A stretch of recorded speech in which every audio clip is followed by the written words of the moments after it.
you have a hard first verse, which is like, I'm not gonna say it's easy to do, but if any of your verses are gonna be dope, it's usually gonna be the first. But like, you know, you keep the theme going as you mentioned, and then it's like the third really feels like a climax. Like, not just because you ended the verse with "can do," it's like thematically it's there's a string that ties from beginning to the end, and as far as intensity, like even like in your tone of voice, it's like there's this ascension going on. So how is, maybe this isn't the right question, but you'll end up in the right place because you're a wordsmith.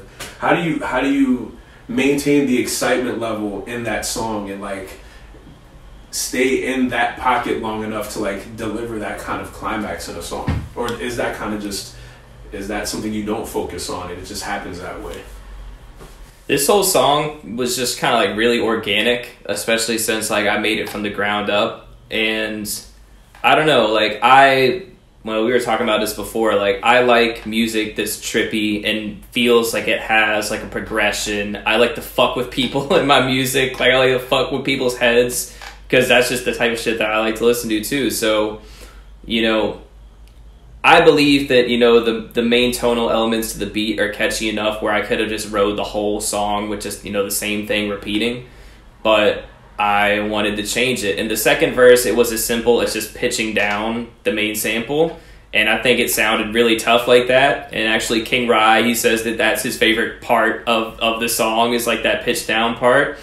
So, I mean, I had those first two verses, like I mentioned, for a while. And I added the final verse a little bit after it. And I, like, knew the song could probably stand in today's culture of really short, stream-driven songs, you know, with just two verses, but, you know, something inside of me was like, no, I just need to do a third verse, like, I need to go ham, and, you know, my friends were telling me as well, so, I wanted to make it dark. A lot of my music is dark, and this was a very upbeat song. I'm like, this is too happy and energetic and upbeat for too long, it needs to take a dark turn.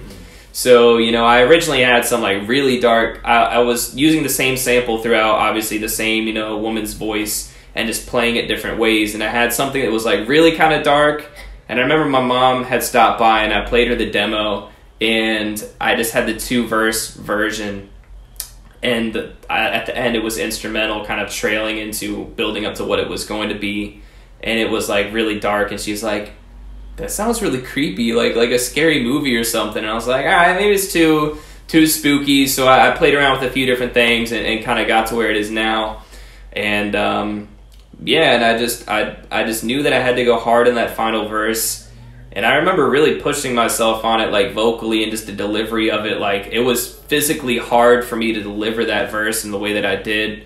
But I just knew that it had to be like very assertive, very aggressive, kind of culminate on, you know, this feeling of frustration and just pushing up against, you know, the glass box that I'm in. I had to break through the glass box in the final verse. And it's like, okay, I'm addressing how you're telling me this, you're telling me that, my reaction, you're telling me this, telling me that. The third verse is like, fuck you, I don't care what you're telling me, I'm gonna do my own thing definitively, like, fuck off, like, I'm done with the bullshit.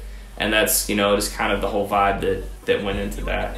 So it was OTD, never singing the blues. Every penny that I put in, I know I'm a recoup. I've been building up the movement, let me rally the troops. Man, I always had it in me, I just needed the proof. All the love that I've been getting got me seeing the truth. Just a little bit of time and it's absolute. If you really want to make it off an attitude, then it's can do. Later on in the song you say, man, I always had it in me, I just needed the proof.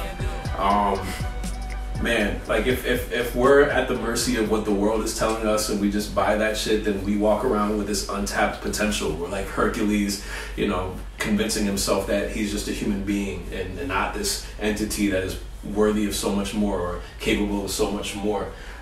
So one of the questions that I had was, what was the proof? Was it the years of pouring yourself into the music? Was it the many conversations you've had with your team and your following? And what new understandings came with that proof? How differently do you see yourself now versus when you were still searching for maybe validation or understanding or acceptance?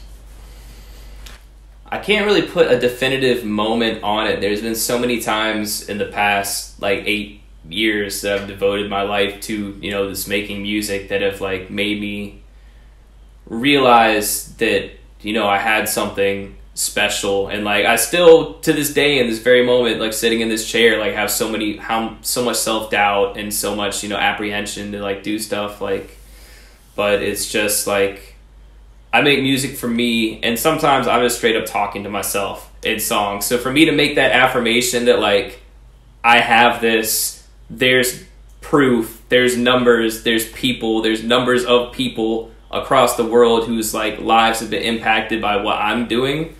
And it's just, you know, one of those kind of like proud moments that I can put out there, and just kind of like an affirmation, really. Just like there is a whole lot of show and prove involved in this. Like there's been a lot of signs throughout the way that I was onto something and that I am onto something.